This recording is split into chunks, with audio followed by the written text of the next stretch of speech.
All right. What the fuck is going on, everyone? You are tuning in to another episode of this madness that I call the pupil's life. That is my fucking life turned into a comedy. Like I'm some Arthur Fleck Joker. Fucking. Sometimes I don't even know what the fuck is going on anymore, man. You know? I just. My optimism has started to wane. But before I get all fucking into it, what's going on, man? I'm trying to not even keep up with current events anymore. I always start this podcast with, like, what's going on, man? Fucking, it's Thanksgiving, man. You're gonna eat a fucking turkey, man, and fucking be thankful. But, I feel like that just makes me try to be more aware of shit. Like, apparently there's some fucking commune in Seattle now called Chaz. It's an abbreviation for something that it's just people with weapons that are like, this is our land now. One of my fucking coworkers told me that, and I'm just like, the more you know, man. The fuck did I need to know that for? Because it's interesting. You want to be aware of what's happening around you. I don't fucking live in Seattle, okay? And I probably never will. What's around me, dude, is the fucking creek and the fucking, restaurants, dude. The fucking people here. The bike paths, the trails, the fucking, the river, dude. There's so many things around me. But it's coronavirus. You can't go outside. Yeah, fucking, dude. It's so easy to think that the world is upside down. It really is so fucking easy to just be like, everything is fucking twisted. Everything fucking sucks right now. I talked to my dad, dude. He was afraid of potentially being infected with coronavirus because one of his employees passed away. And I don't even fucking know if I've already talked about this. But I talked to him over the phone, and he was like, son, the world is upside down right now. The world is tipped over.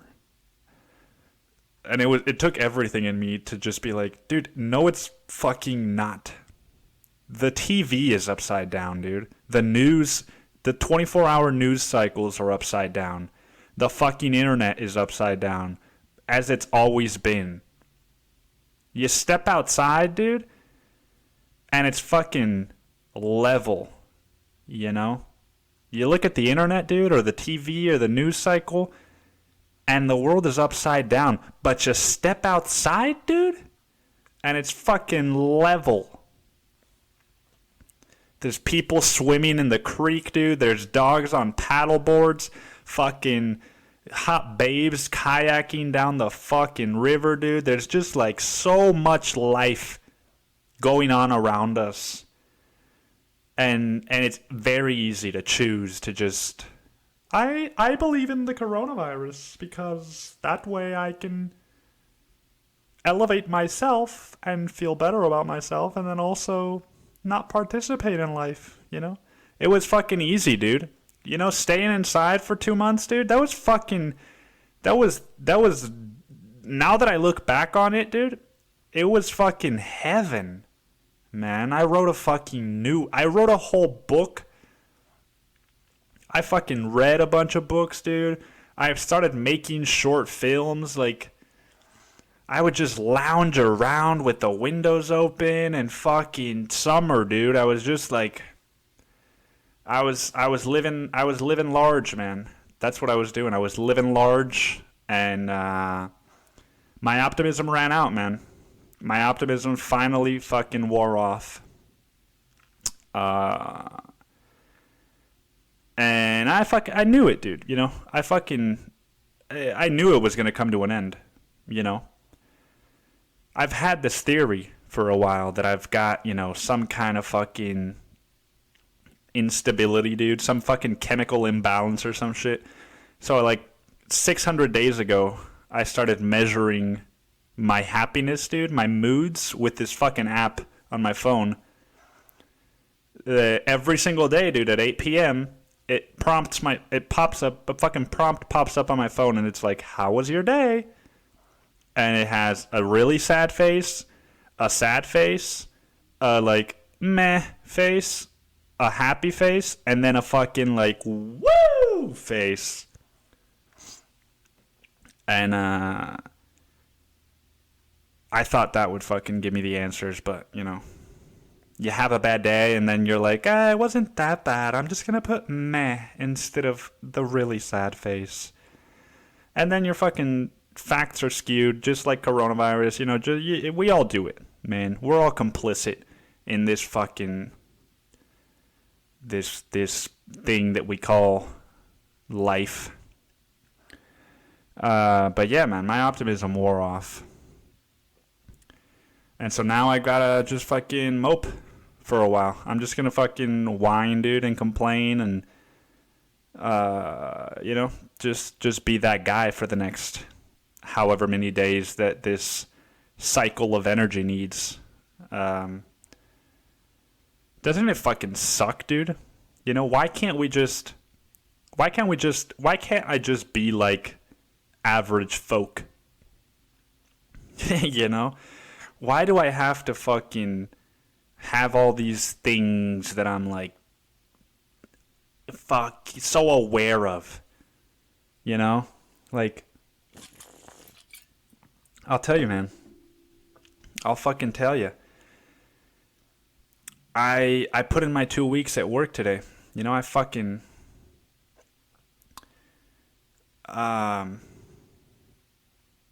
my 2 weeks at work today because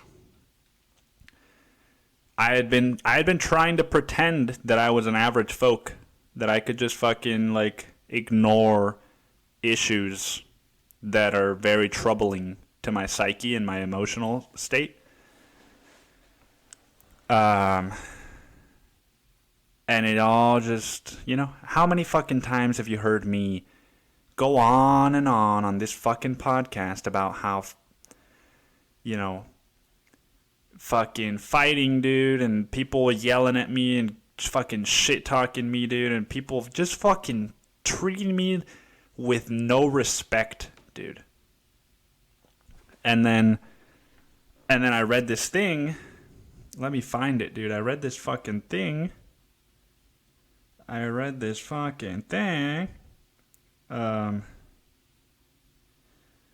know, I read this thing on the internet that said, when someone guilts me, they imply that I'm responsible for their emotions. Example, if you cared about me, you'd stop making me feel bad.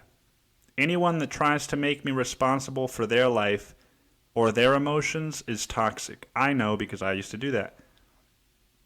And then somebody in the fucking comments, dude.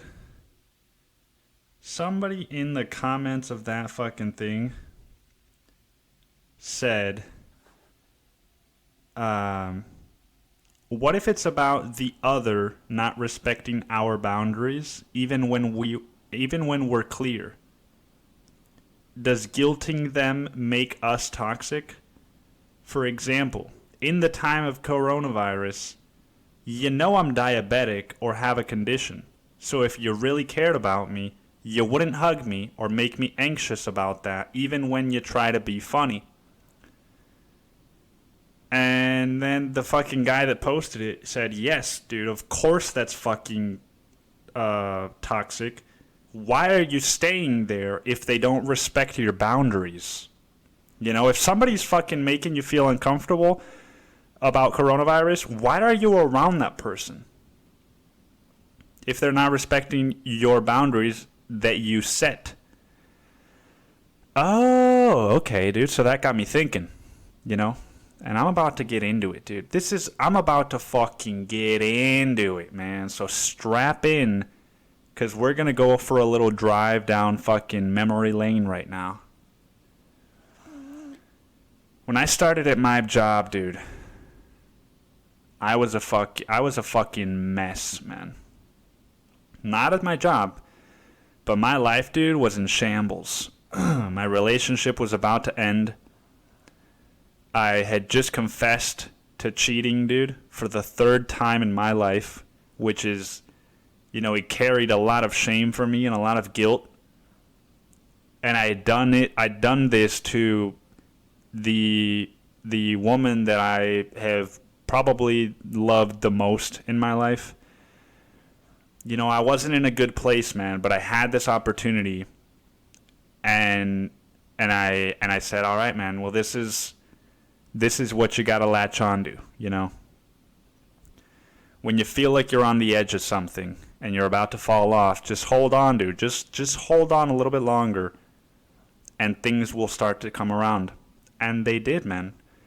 I fucking met my coworkers. They're all dudes. I was used to working with all females. I've talked about this. It was a nice change of pace for me. And then, because I fucking act as if the place that I'm working at I own, I fucking shot up, dude, real quick. First I started off as a fucking peon, dude. And then I shot up to a fucking shift lead. And then, dude, I shot up to a fucking, no, don't let me get ahead of myself, dude. I shot up to a shift lead. And one of the dudes that helped to train me, dude, he didn't like that, man. He did not like that. He just took it personal, man. He started fucking with me in passive aggressive ways, and just got really jealous, to the point where he would, insult me, degrade me, dude, treat me like I was a piece of shit, man, and all I did was just try to do the best job that I could and try to help everybody bring themselves up,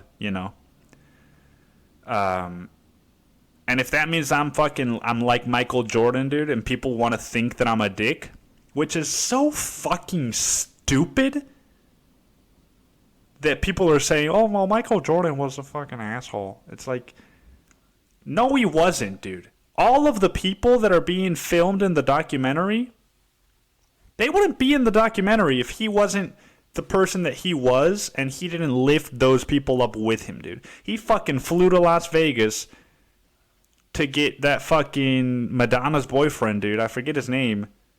And then you'd like, and that's not what I'm comparing myself to. I'm just making a fucking joke. But I work at a place, dude. I fucking show up. I'm gonna show you, dude. If I like the place, I'm gonna show you, like, dude. I'm gonna get to the top of the fucking food chain as fast as I can because I care about this. I care about the things that I do because I only do things that I care about. And so that's what happened, man. I got to shift lead. He fucking started getting, like, envious and shit. And then, thing is, 3 or 4 of his fucking friends worked at the place. So it's like me against 5, dude.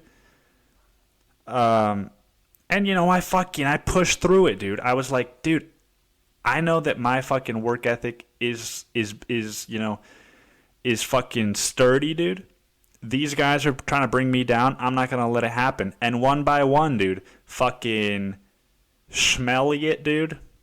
Fucking Zach, dude. Fucking Claire. Fucking... Who else, man? 4 people that were friends of my coworker all fucking, swatted them out like flies, dude. And so for a while, I was on cloud 9. I was like, dude, it worked.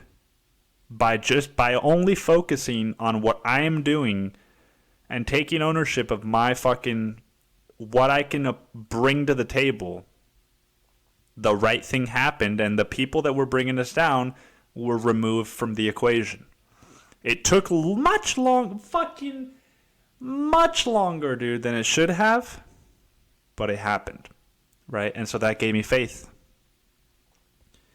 That gave me some faith, and then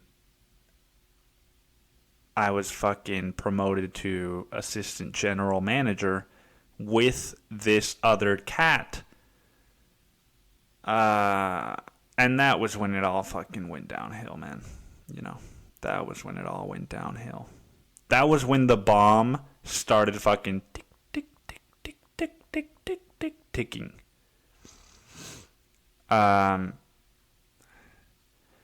Because, dude, there is a manager, and then there was 2 assistant general managers. You don't need 2 assistant general managers. You need a manager, an assistant general manager, and then a shift lead or 2. But this fucking guy, you know, it's such a long story, dude, that maybe I'm not going to get into it, you know. What I am going to get into, though, is the fact that fucking a week ago, this cat, dude, this other AGM, fucking, it's Sunday, dude. It's summer. It's fucking Sunday. And I open the restaurant. You know, I open the fucking place up. And then around 3 o'clock, I leave. And I leave the place to this cat, who I'm just going to call Cat now.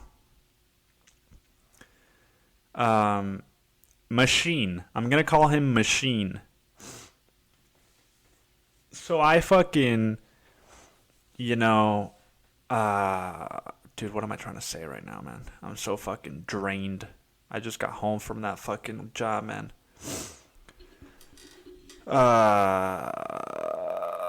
Dude, so yeah, Machine gets there at 3. And as I'm about to leave, I'm like, hey, bro, do you need anything before I head out? I think everything's good. You're stocked up on everything. Should be good. Do you need anything before I leave? Nah, bro, you're good. You're good. That's what he says. That's what Machine says. Nah, bro, you're good. You're good. He fucking fist bumps me. Boom, dude. I ride my bike home. My buddies Chris and Ryan come and pick me up. We go out to fucking Lago Vista to get a fucking, a couple margaritas, dude, and just watch the sunset. And at the same time, one of my coworkers, who you know, but I can't say his name, is texting me. And he tells me that his manager, that machine basically, as soon as I left, was like upset because we didn't do one thing, dude. He found the one thing that we didn't do, and he fucking took it out on Machine because he doesn't know how to take it out on me because he's too much of a fucking pussy. He's too much of a fucking wimp, dude. And so he's just a passive-aggressive little cunt. And so my buddy's texting me, who I'll call Phil. Phil is my buddy. Phil is my buddy and my coworker, and he's texting me like, dude, Machine is fucking... Dude, he's losing it. I don't know why he's treating me like this, dude. I don't know what's happening. And then the fucking manager, dude. Fucking, what should I call the manager? Fucking. Let's just say that his name is Mark. Yeah, why not, dude? I got a friend named Mark. Mark shows up, dude. and he witnesses what I'm about to tell you. Mark is the general manager. He shows up, dude. He fucking witnesses everything that I'm about to tell you. Phil goes in the back, and he says, listen, Machine, I'm not going to fucking take this abusive behavior from you. You need to stop talking to me right now and get the fuck away from me. So Machine is like, nah, bro, I'm going to fuck you up, bro. Like, just threatening him and, like, making him, degrading him, dude. Starts calling him a fat piece of shit, dude. He's like, your fucking girlfriend's fat, too, and you're two fat fucks, and you're lazy. The fucking assistant general manager is saying this to one of his employees that he is supposed to be supervising, dude. And it gets worse. Dude, it gets worse, dude. It gets worse. So, yeah, he just starts fucking humiliating him, degrading him, telling him he's a lazy fucking piece of shit that never good for nothing, you know. Every insult you can think of that isn't a fucking discriminatory slur, he said, dude.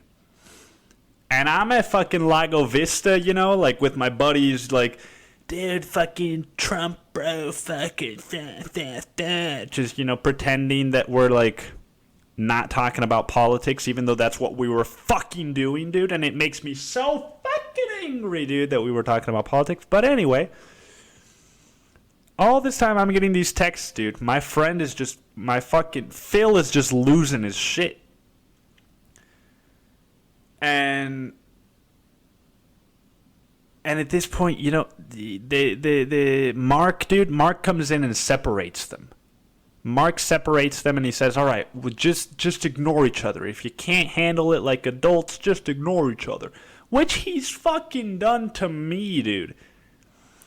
You know, I have tried to have a conversation with one of Machine's friends, and he told me, I don't need you to wipe my ass. What, dude? You don't need me to wipe your ass? Well, thank you, man. I didn't ask you to.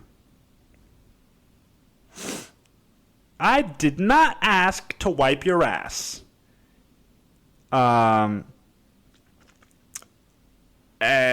so fucking, that's what Mark says, dude. The GM, dude. And then, you know, fucking Phil's like, all right, bro. I'm just going to go in the back, bro. Just fucking leave me alone, bro. He goes in the back. Starts doing some little chores or whatever. And Machine, dude, finds this little small window where he can look through into the back and see Phil. And he's looking at Phil, just fucking hound dog eyes. Staring him down, and he's just like, fucking faggot, just fucking keeps saying it. You're nothing but a fucking faggot. And that's when everything fucking, that's where you draw the line, man. That's where you draw the line. That is where you fucking draw the line.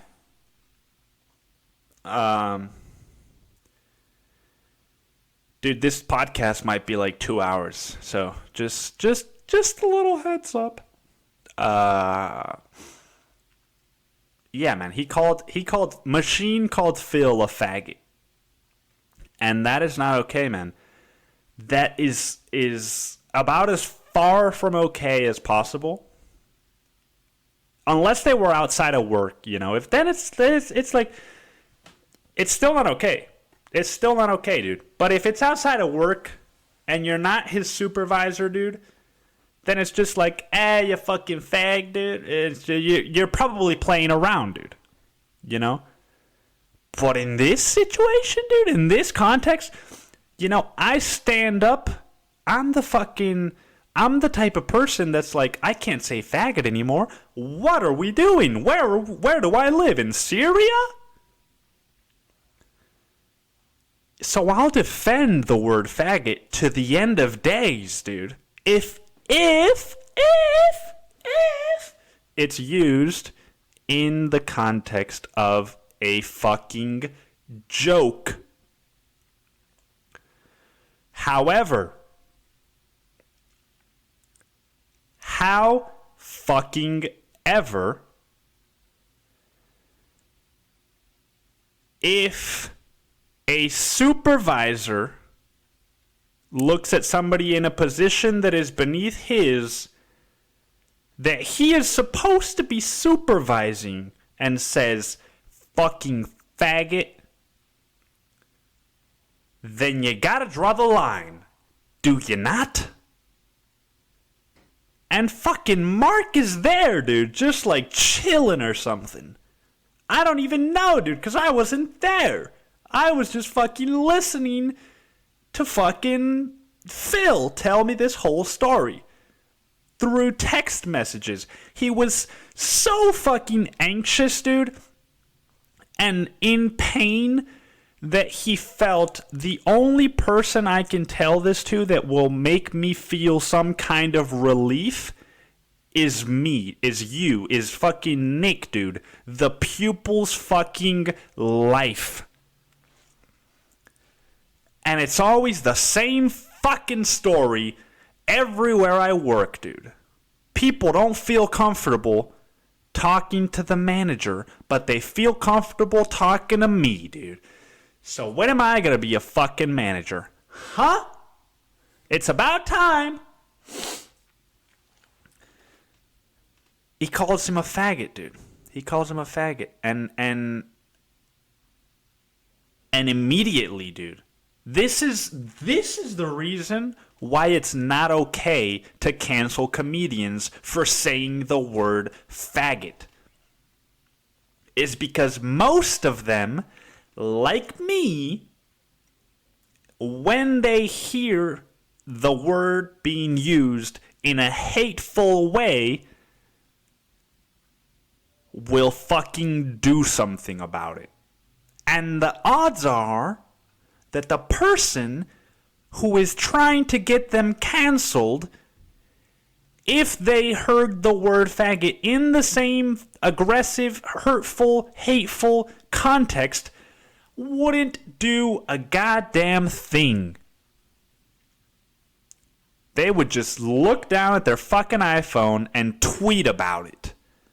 Oh my god, I just walked by this fucking restaurant and I heard this guy call another guy a faggot. Oh my god, hashtag 2020, hashtag what the WTF. And so he calls him a faggot, dude. And I'm at fucking Lago Vista trying to drink my fucking strawberry daiquiri, listening to Jimmy Buffett, just fucking Margaritaville, trying to pretend, dude, that I don't hate my fucking job, dude? Why am I trying to pretend? Oh, it's because I'm scared. Okay. Boom, there it is. So Phil goes home, dude. He starts typing up a fucking letter, dude. And he starts texting me, dude, I'm fucking typing up a fucking letter. I'm going to send this letter to the fucking owner of the restaurant, blah, blah, fucking, blah, blah, fucking. And I'm like, woo, dude, fucking yes, dude. We're about to get Machine to suffer the consequences of his actions as it fucking should be, because nobody should be able to say the word faggot in a hateful way and get away with it, especially, dude, if they're in a position of power and they're using that word against somebody that is in a inferior position of power. Man, does this fucking thing make my blood boil, dude. Just fucking... So Phil types up the letter. He sends me screenshots of this thing, dude. And I'm like, boom, evidence. I bag up the evidence, dude. And I'm like, now I'm involved. You know, he called him all these... The thing is, dude, that he started this because of me, dude, and because of this vendetta that he's had against me from the beginning, Machine shows up to work looking to find something wrong, dude. Because he doesn't want to do work. He thinks I need to do his work for him, dude. What kind of world do we live in? You know? It's the fucking middle of a pandemic, and you have a job that pays well, and you don't want to do it? Well, then go fuck yourself, dude. You know, it's so sad, man. It really, I can joke about it, man. Deep down, though, all that I am right now about this situation is hurt. Because my friend was very distressed. Phil was very distressed. And I was distressed. Because all of a sudden, because somebody is upset at me, they called somebody that I supervise and also socialize with a faggot. And I'm going to continue to say that word as many times as I can during this podcast so that you can feel the impact of how fucking brutal it would be for your manager to call you a faggot, dude. So cut to later that night, dude. I text Phil. Once he finishes his fucking letter, I read the whole thing, and I tell him, dude, when he sent me that shit earlier in the day, while I was at fucking Margaritaville, I was like, dude, I fully support this. I got your back. Anything you need. You got my support, dude, basically, is what I'm saying. Because I'm fucking... If somebody tells me, dude, like, this isn't okay, I need this to be amended, I'm going to fucking support you, man. I'm going to support you, and I'm going to do what I can to make sure that this wrong is righted. You know, because that's the fucking position that I'm in, dude, as an assistant general manager. And then I text him at night, and I'm like, dude, I admire what you did, because if I had been in that situation, I wouldn't have written a fucking letter documenting everything that happened. I would have just fucking been angry and forgotten everything that happened, gone home, played video games, and not fucking dealt with any of it. And continued to live the life lie.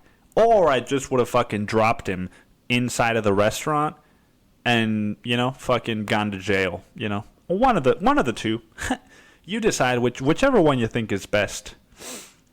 The lesser of two evils.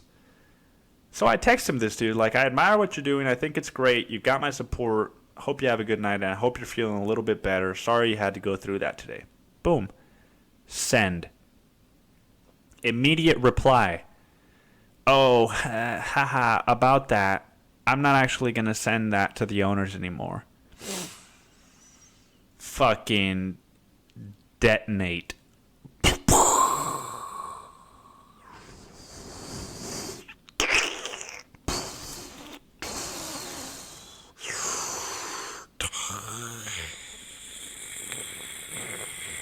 Fucking, just fucking, you know.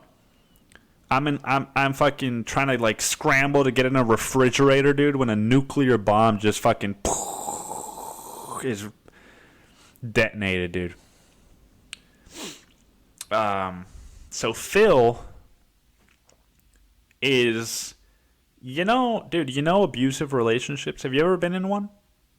'Cause I've been in one. And I've been one. God damn, the sneezes are still here, dude. Still corona. Non-free.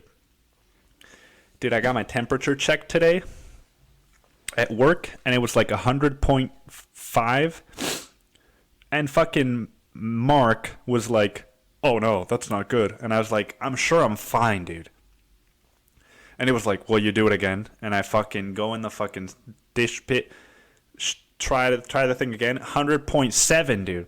And he's like, and I was like, dude, this was after I told him I fucking quit He's like, you might want to, he just starts fucking stressing out. And I'm like, dude, I am fucking fine. You know, I'm fucking probably angry about other things. But anyway, dude, then he's like, maybe go outside where it's a little bit cooler and take it there. So I just walk into the fucking dining room with the fucking temperature thing. I put it against my forehead, click it, 99 or fucking 97.3, dude. Fucking slam it against the table, and I'm like, there, dude. I'm fucking fine. I told you, dude. I got Mexican genes. Eat my fucking dick and cream, dude. You fucking cunt. And so Phil says he doesn't want to send this letter anymore. And I said, okay, if that's how you feel, then that's how you feel. And then I go into work on Friday, yesterday, and I talked to Phil. The first time I'm seeing him since the message. And, you know, dude, I don't even need to keep getting into this, but basically, dude, fucking GM, dude, didn't do a goddamn thing about what fucking happened. He witnessed one of his AGMs call one of his employees a faggot. Called Phil later that night, and he said, "Hey man, I know you guys are upset, but you guys are friends, so you just have to make up, because if I take this to the owners, they're gonna want me to fire Machine." And as soon as I found that out, I knew I had to fucking leave. Well, no, at first I thought, oh, well, then I have to bring it to the higher-ups. I have to bring it to the owners if my manager is not going to do it. And I started to rationalize my way into, why this is now my responsibility, and I need to fix people, and blah-bitty-fucking-blah. And after a long conversation with my brother and with my fucking psyche, dude, I realized, I realized a couple things. Number one, dude, what happened is not okay. And consequences need to be enforced. None of that happened, right? No consequences were enforced. Okay. Number two, the fact that GM witnessed it and didn't do anything about it shows me that he could care. He could give two fucks about his employees. And then number three, okay, what does that mean? Even if I brought it to the owners, and then somehow we all decided because of that it was best if we fired Machine, we're still going to have GM there. And GM doesn't give a fuck about us, dude.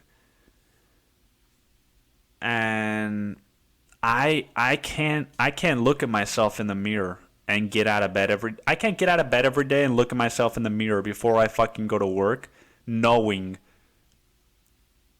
that someone that is in my position called somebody that he works with a faggot and nothing happened, and oh dude, let's just fucking brush it under the rug, man. I don't think so, and so I had to make a really tough decision, which was, all right, I'm not gonna fix this fucking conundrum.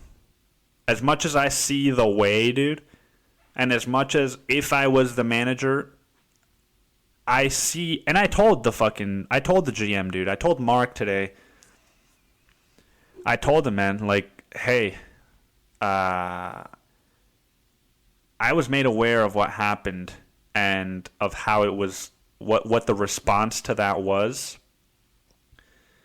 and it's not okay with me. I think that Machine has no right to hold the position that he does anymore. It hasn't for a long time, but this was the nail in the coffin. This isn't an isolated incident. And even if it was, you call your fucking employees a faggot, you get fucking canned. Okay? And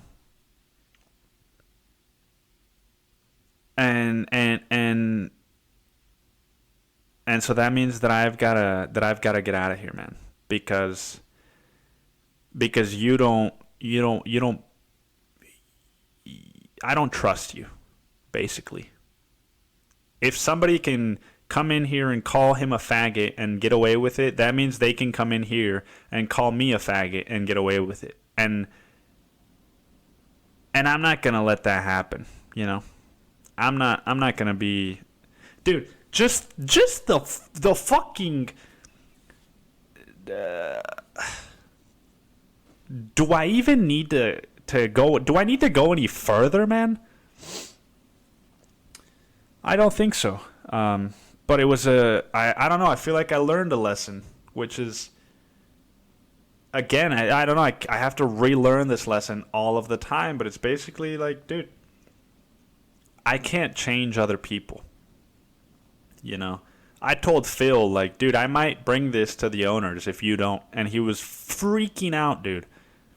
And I thought, like, maybe it's good, dude. Maybe he needs to freak out and fucking learn a lesson because it's not okay for people to treat him this way.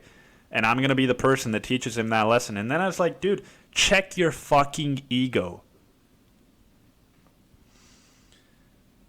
And it goes back to the fucking comment that I just read, you guys. Which was, why are you still there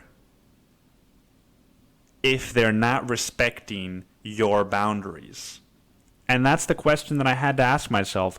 Why am I staying? Why would I stay here if they're not going to respect boundaries? Not even just my boundaries, but everyone's boundaries. So you know what? The fuck, man? I don't have a job. I don't have a job, man. After June 28th, I am officially fucking unemployed, man. And I don't know what the fuck is gonna happen. I don't know, dude. It's one of those things where when you talk to people, I told my dad about it this morning before I went into work, and he was like, well, son, you gotta take into consideration that it might be hard to find another job right now, and excuses, fear. And I told them, yeah, but hung up the phone, fucking goodbye. And you bring it to a friend of yours or a mentor of yours, and a shitty mentor, if that's the case. But they're like, well, you know, there's a pandemic going on. They're like, do you really need to, you know, I brought it to my therapist, dude. And he was like, well, have you thought about, like, are you in a, dude, this was the most fucking, I love this. This is what I like about therapy, dude, which maybe means that I'm not good at doing therapy, but I don't know. I think it is. My therapist asked me, are you in a, like, is this going to be a good decision for you? And when I asked him, what do you mean? He said, like, financially, is this going to be a good decision for you? And I said, I have an answer to that. Like, he said, are you in a okay financial situation to make this decision? And I said, I have an answer to that question, but I disagree. I don't think that is the question I need to ask myself right now.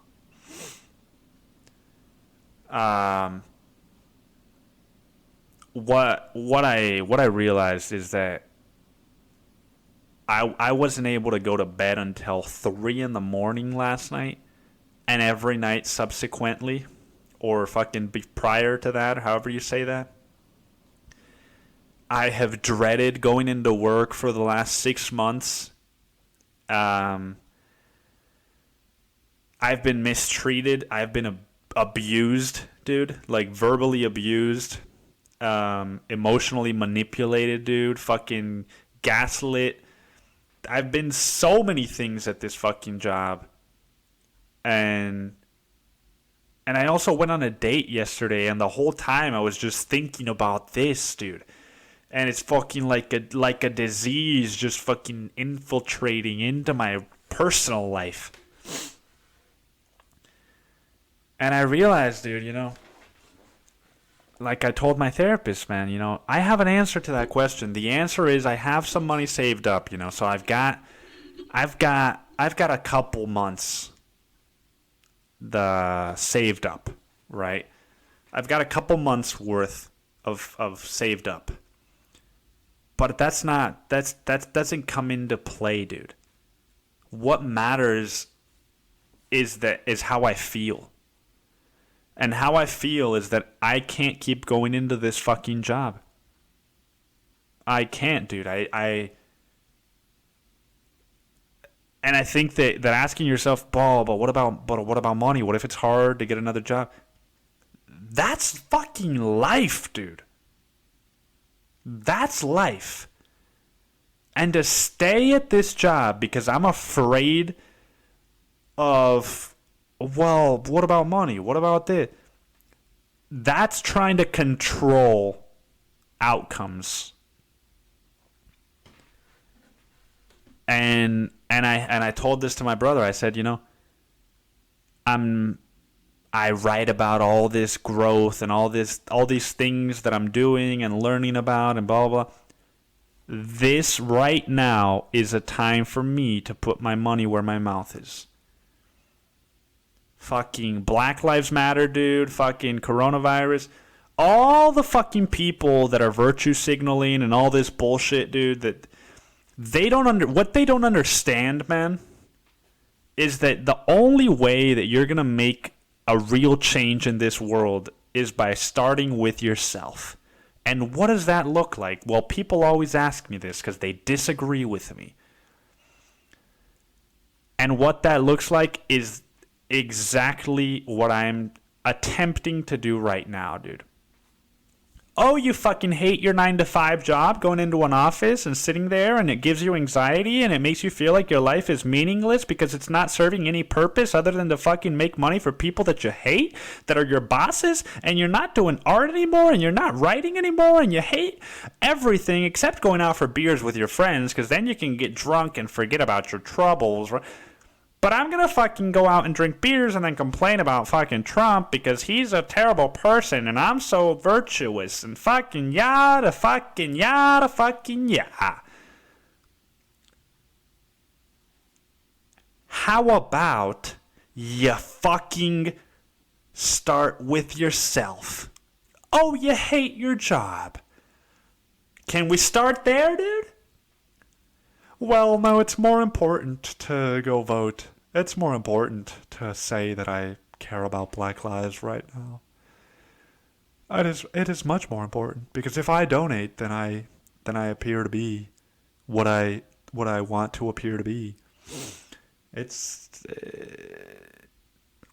man, that's not the life that I'm gonna live, man. That's not who I am. That is not the kind of person that I strive to be, man. And this is just another test, And what I need to do right now is surrender. Plain and simple, Okay, how do you feel? Oh, I feel like if I keep going into this job for another fucking more than 2 weeks, I'm gonna fucking, I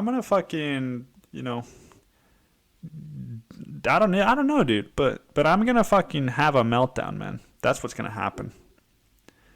Okay, then you need to stop working there. That's what you need to do because you need to take care of yourself, man. Oh, but what about money? What about this? We'll figure that out.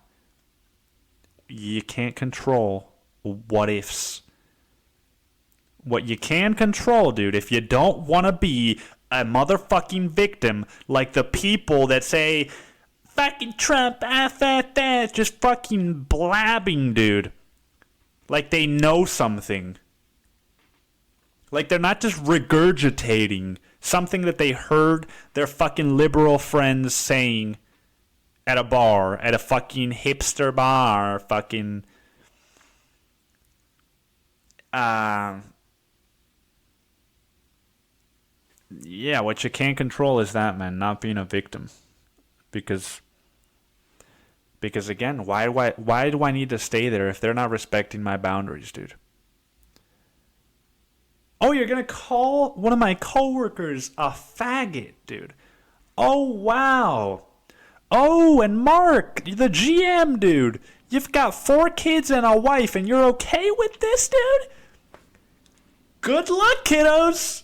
Good luck, kiddos, dude. That's what I wanted to say to him. I wanted, obviously not like good luck, kiddos, but I wanted to fucking be like, I wanted to reach Mark at his core, dude. Not because I want to hurt him, because I really genuinely just, I want the best for people, man. And again, sometimes that's like, I need to change people. It's like, that's why I didn't say it. But I wanted to say to Mark, like, because what I said was like, I don't think I can keep working here and not lose self-respect.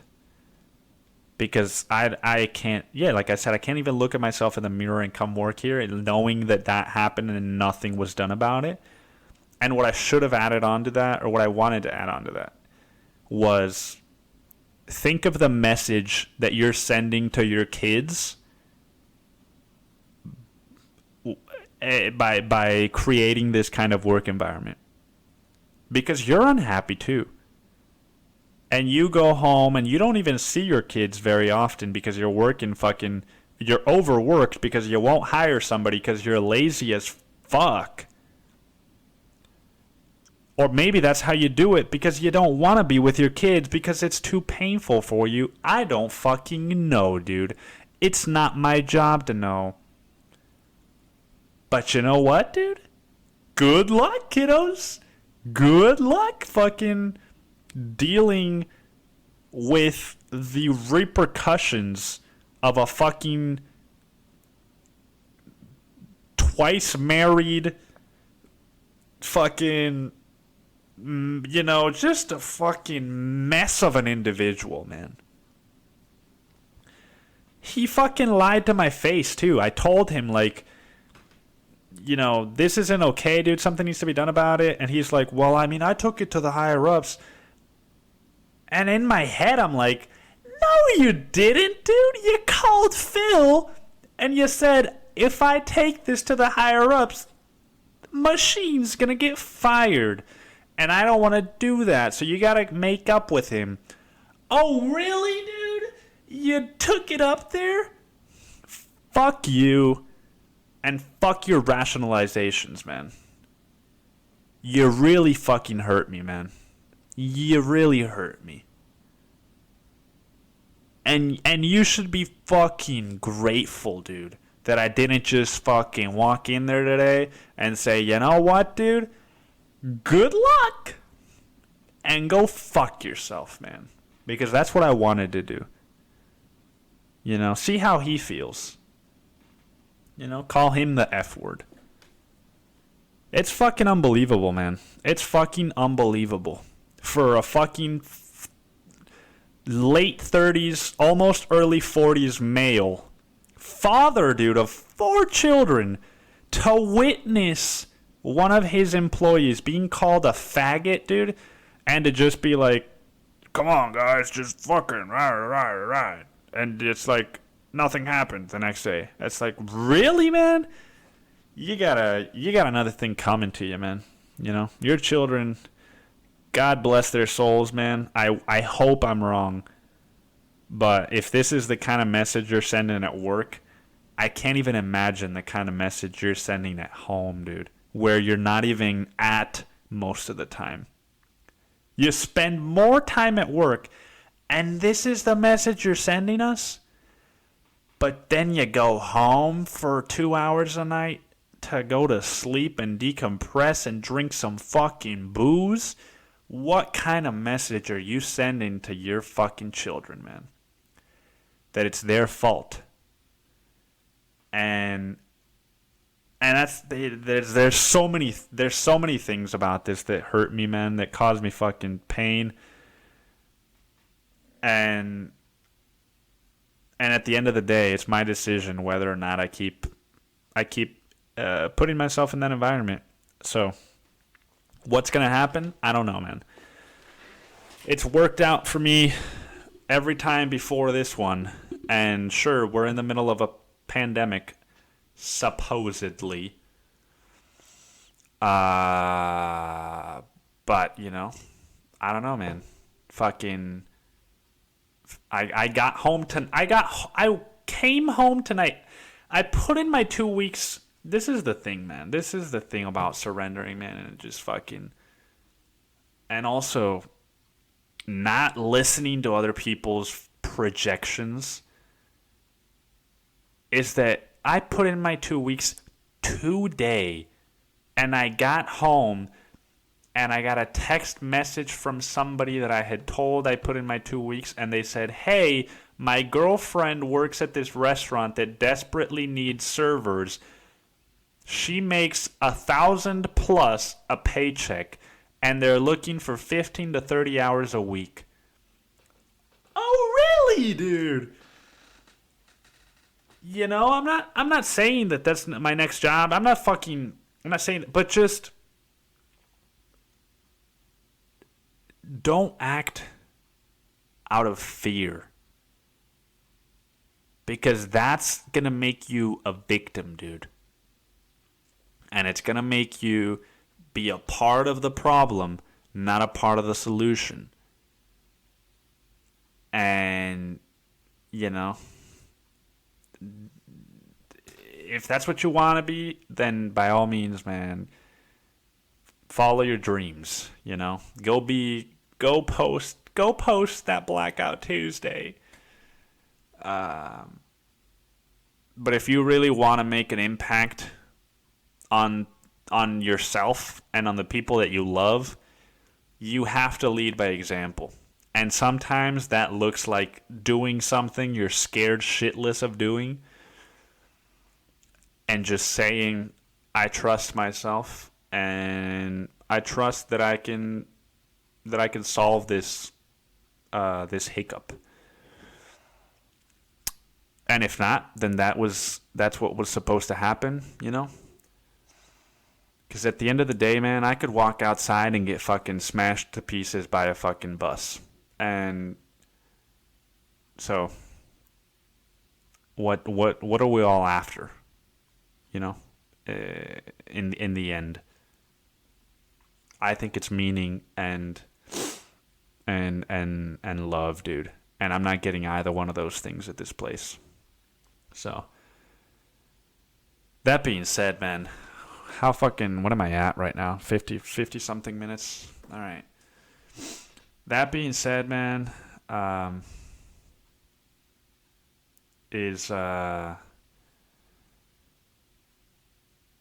dude, I don't know. I'm going to give myself some time, you know, to feel just this, cuz it sucks, man. You know, I had a decent I had decent pay.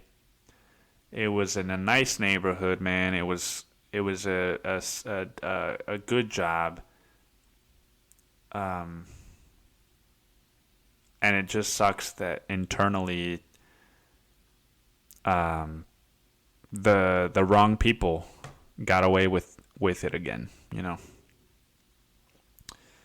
But sometimes that is how things happen, and I guess at the end of the day, you know, you got to look at it on the bright side as like, it's not that the wrong people got away with it. It's that the wrong people taught you the right lesson that you needed to hear, and you needed to see firsthand somebody being called a faggot, so that you could understand why it's okay for you to use that word in jokes, and for you to understand, okay, when I say that word in a joke, I'm not a fucking homophobe. Because I understand the pain that exists when you use that word in the wrong context. And I know the damage that it can cause. Phil went home and he fucking burst into tears, man. He fucking sobbed because he was humiliated, abused, and degraded by the people that he's supposed to trust and follow. And I'm going to keep going to work, dude, in that place? No fucking way, man. And if that means that I have to figure shit out during a pandemic and where am I going to get money from and how, then that's what it means, man. And that's what I'm going to do. And anybody that disagrees, man, you know, you're going to learn this lesson at some point, or you're not. Either one is fine. But there's really no other side to the coin in this argument, you know. So fuck knows, man. Maybe I'll end up in fucking Tahiti, dude, selling coconuts for party favors, dude. I don't even fucking know. And yeah, I guess I just wanna end this podcast by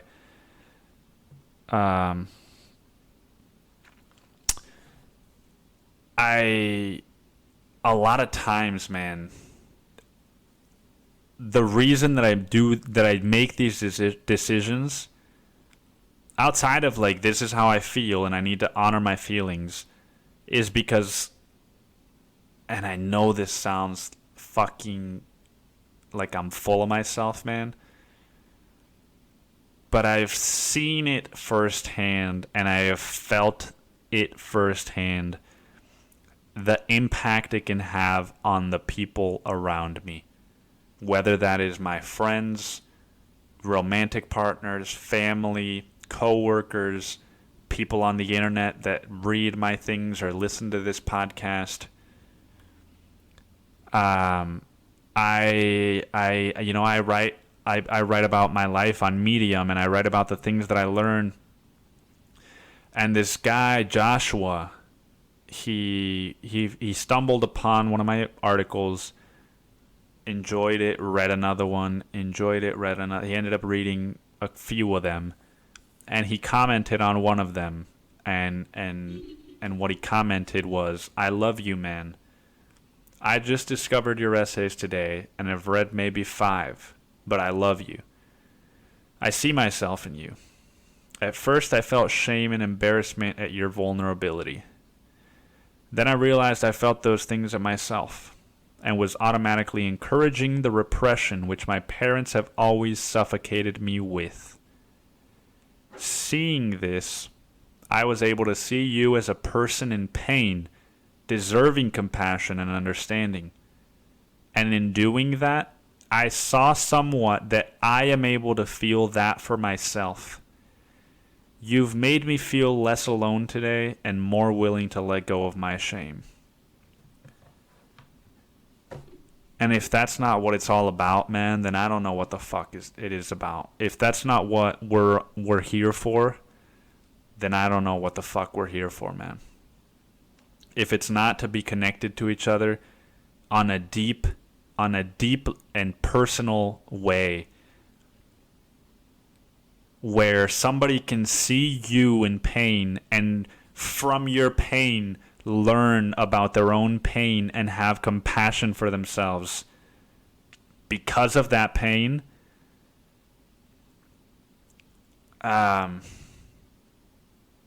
you know, and you might say, well, it's just a fucking comment. Who gives a shit? I give a shit. I give a shit because that person was me a year and a half ago when I read Nick Sheff's Tweak for the second time.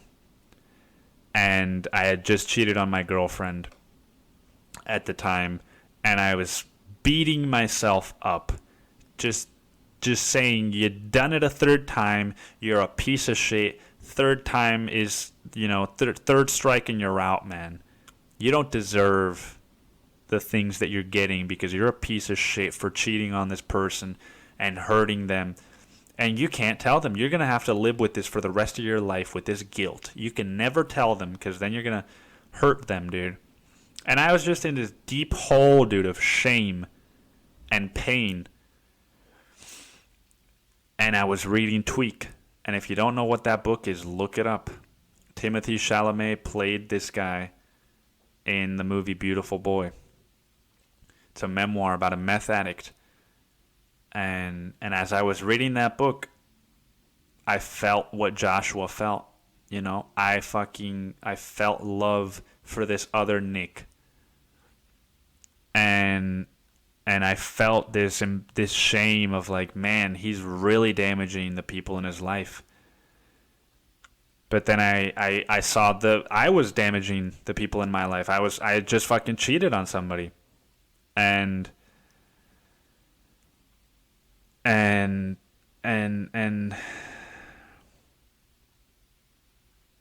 you know, it's because I was in pain, man, because there's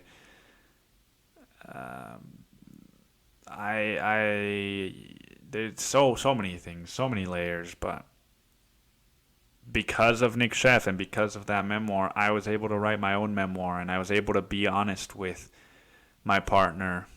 And because I was able to be honest with her, she was able to make her own decision about whether she wanted to continue to be with me or not. And we were able to give that a shot, and we were able to learn that, you know, sometimes you give it a shot and it doesn't work out. And that doesn't mean that it's wrong to have given it a shot. It just means you gave it a shot and it didn't work out. And I published my memoir, and dude, ever since then, I've slowly been on the track to feeling better about myself and healing, dude. So I don't know. To Joshua, man, if you're listening to this, that message meant a lot to me, man. And I'm sure that some people that are listening to this, it's gonna mean a lot to them too, because a lot of people are in pain right now, and it's easy to stay at the part of feeling shame and embarrassment at someone else's vulnerability. But it's not hard to do what you did, man, and to realize that you're feeling those things at yourself because of something your parents did to you when you were younger, and then giving yourself compassion. Like, dude, you went through the fucking every single step of like actually processing an emotion, and I fucking commend you for that, man, because I don't even know if I would have been able to do that myself. So yeah, I don't know. Again, I think that there needs to be more of this kind of thing on the internet, which is why Medium is such a beautiful platform, you know. I at least in my experience, it's been nothing but support, and it's been nothing but mutual. So yeah, man, I've got to get some fucking sleep, because I'm running on fumes, and I'm going to need those fumes for what awaits me, man. But thank you for listening to this. And stay safe out there, you know. Times are a little bit bizarre, but for the most part, things are the same, man. Just step outside of your fucking bedroom. Go see the world. Don't be afraid of what's going to happen to you. Just go outside and see what's happening for real. See what's happening right now, dude. Not what you're seeing on the internet across thousands and thousands of miles of lies and propaganda and deceit and who's telling the truth, and I don't even know anymore. And fucking just go outside, dude. Go for a little walk and see what's actually happening in your community. And yeah, I will see you guys next week. Thanks for tuning in to The Pupil's Life.